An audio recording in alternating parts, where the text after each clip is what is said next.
What did Beckett say? I can't go on. I'll go on.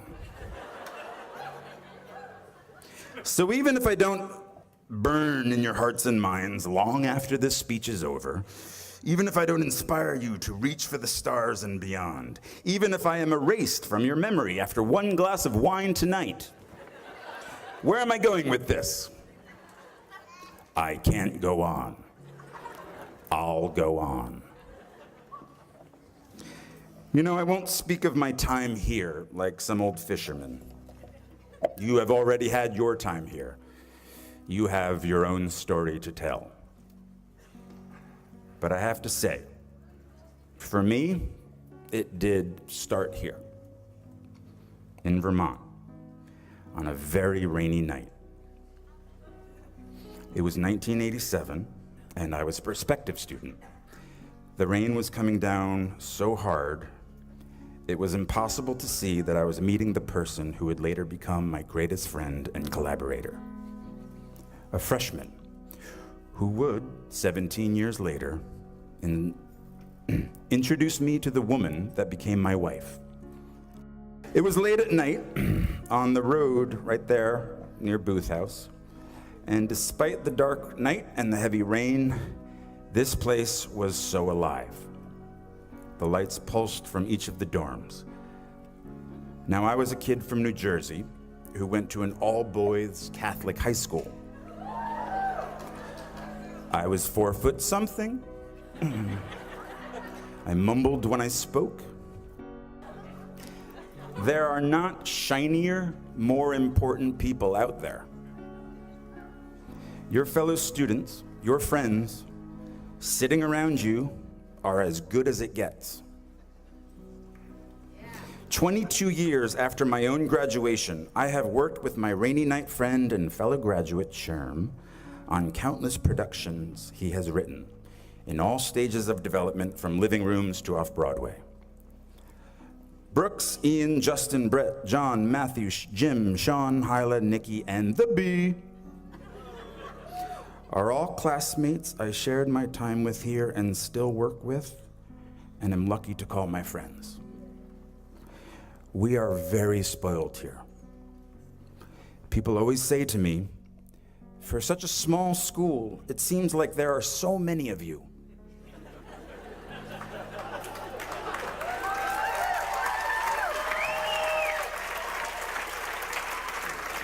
I find that really interesting, and I kind of think that's perfect. We can't help it. We burn very brightly. Please don't ever stop. Okay. Graduates, now when I sat where you are, sitting right now, I had so many dreams of where I wanted to go, who I wanted to be, and what I wanted to do. Theater companies I wanted to start with classmates, movies I wanted to be in, directors I wanted to work with, stories I needed to tell. It might take a little time, I thought, but it would happen. When I sat there, 22 years ago, what I didn't want to think about is where I would be tomorrow. What I would have to start to do tomorrow. And I graduated in 1991, a great year, a time of resurgence for independent films in this country, a time of relatively affordable rents in New York City. See, I assumed that I could make a living writing my plays. Acting way off Broadway. And hopefully, one day, join the actors I loved and respected in those independent films. TV? Oh, what? No. What, are you kidding me? No, didn't even consider that. I had much more class than that. Much more self-respect than that. Like soap operas and shit. What I didn't have was cash, a bank account, a credit card, or an apartment. I just had debt.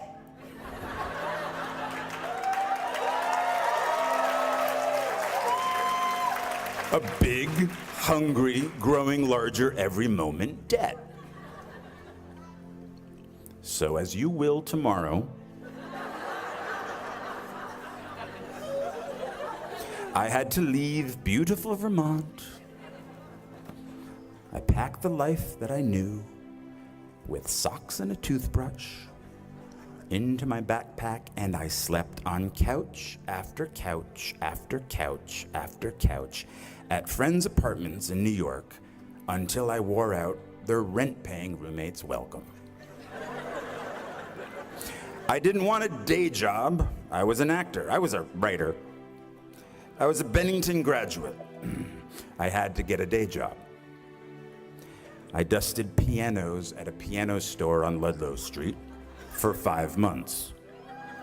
I worked on the property of a Shakespeare scholar for a year, pulling weeds and removing bees' nests. I went on unemployment once, but not for long. I couldn't handle the guilt. Eventually, I was able to pay rent for a spot on the floor of an apartment on the Lower East Side, but my roommate had a breakdown and disappeared. He later resurfaced in a religious cult. I'm making this sound romantic. It really wasn't.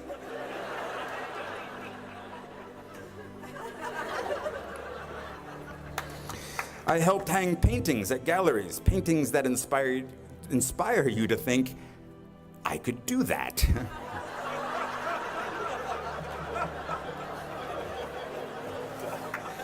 And then, finally, after 2 years of job and couch surfing, I got a job in application processing as a data enterer at a place called Professional Examination Services. And I stayed for 6 years. 6 years. Longer than my time at Bennington. From the age of 23 to 29. Well, they loved me there. I was funny. I wore black, no cape, no tights. I smoked in the loading docks with the guys from the mailroom, and we shared how hungover we all were. I called in sick almost every Friday because I was out late the night before.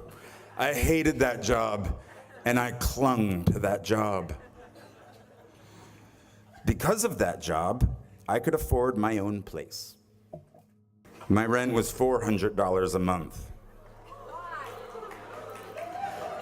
My dream of running a theater company with my friend and fellow Bennington graduate Ian Bell had died.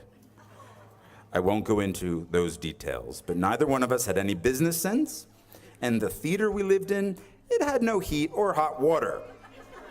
We didn't smell very good, but we had our youth. The youth gets old very quickly. You'll see. So Ian moved out to Seattle, and I moved up the street to my loft. And I still didn't have heat. In 1993, industrial loft meant not legal to live there. I don't want this to sound cool, and I feel like it's sounding cool. Ad lib.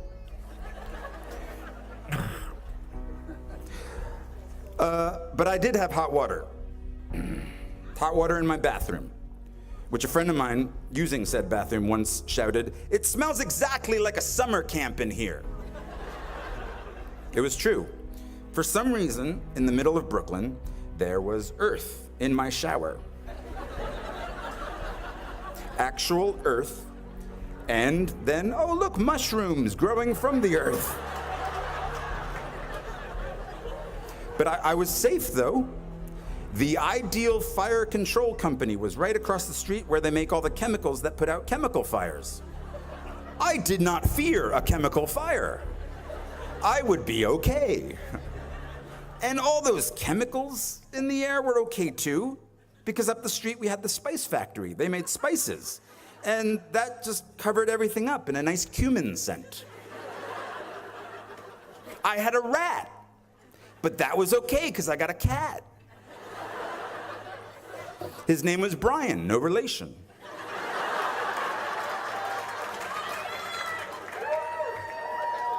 My grandmother had given me a pink pull-out couch. I had only the one window.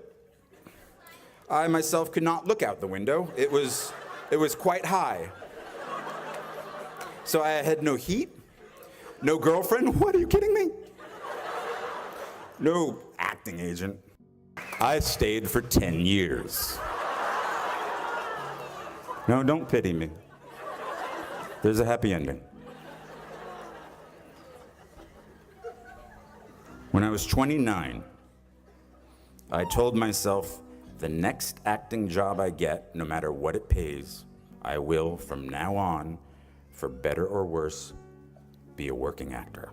And now I didn't have either the internet or a cell phone or a job. But something good happened.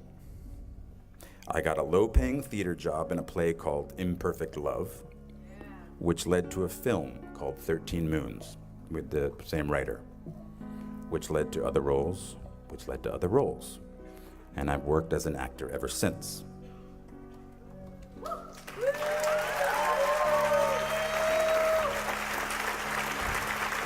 But I didn't know that would happen. At 29, walking away from data processing, I was terrified. 10 years in a place without heat, 6 years at a job I felt stuck in. Maybe I was afraid of change. Are you? My parents didn't have much money, but they struggled to send me to the best schools. And one of the most important things they did for me, and graduates, maybe you don't want to hear this, is that once I graduated, I was on my own. Financially, it was my turn. But this made me very hungry, literally. I couldn't be lazy. Now I'm totally lazy, but back then, I couldn't be. And so at 29, and at very long last, I was in the company of the actors and writers and directors I'd sought out that first year, that first day after school. I am by their sides. Raise the rest of your life to meet you. The moments that define you have already happened, and they will already happen again. And it passes so quickly. So please bring each other along with you. Everyone you need is in this room. These are the shiny, more important people.